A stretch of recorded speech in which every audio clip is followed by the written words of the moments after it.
Маємо таку машинку, адаптивна оптика, передні, задні партроніки, задня камера, гарна дуже гума, повністю вся Shadow Light, то немає ніде хрому, безключовий присутній, пам'ять сидінь, дуже гарний стан, кожа напа.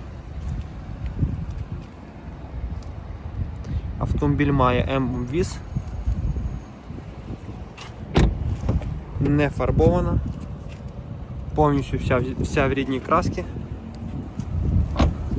Має дуже гарний візуальний стан, автомобіль обслужений, масла, цепа, фільтра, все замінено. Все працює, повністю справне авто.